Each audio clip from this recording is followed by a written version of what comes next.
After 5 years of renovation and nearly 30 years of closure, the Armenian Orthodox Patriarchate of Jerusalem has reopened the Edward and Helen Mardigian Museum. An opening ceremony was held on October the 23rd at the museum's premises in the Armenian Quarter in Jerusalem's Old City.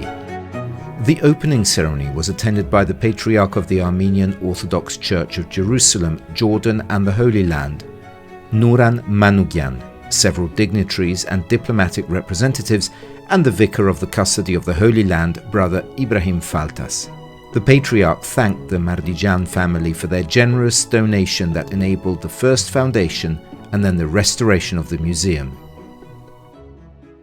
One of the most important features of the museum's restoration is this mosaic floor that was found in the Musrara neighborhood of Jerusalem by digging under a house.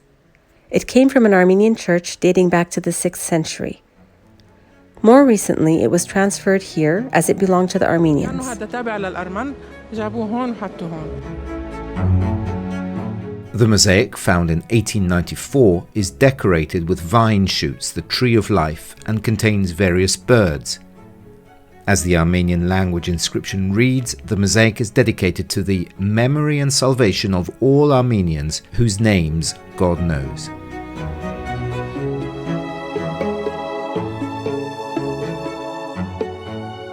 A French team specialized in museum design created the new roofing for the inner courtyard, which is often prone to flooding in rainy weather.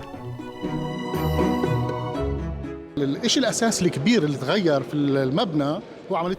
thing that has developed in the building is the roof, which was not included in the design for thermal and acoustic insulation.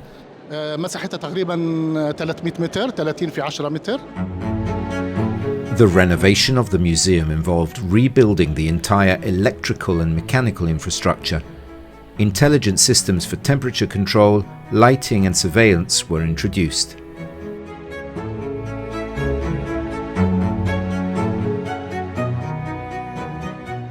The exhibition itinerary was also reorganized to tell the story of the Armenian presence in the Holy Land. 2 historians collaborated on the content. The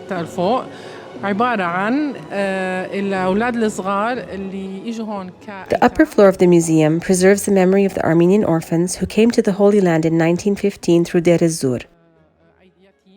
Until recently, 18,000 Armenians lived here, including 650 orphans whose names and dates of birth are all documented.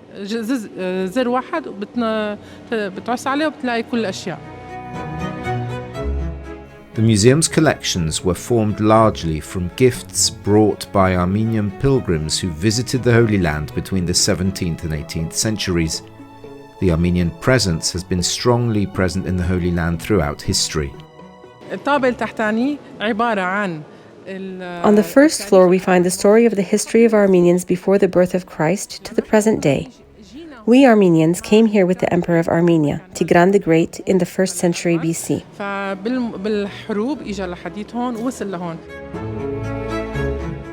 Melisenda, daughter of an Armenian princess, was the first queen of the Crusader Kingdom of Jerusalem. During her reign, many churches were built in the Holy Land. The Armenian genocide was the most important event in Armenian history in the modern era. Those who forget the past do not renew the present. We teach every child about genocide. My daughter is 20 years old and knows the history of the genocide and who our family members killed there are. From mid-November, everyone will be able to learn more about the history of the Armenian presence and its heritage in the Holy Land by visiting the Edward and Helen Mardigian Museum.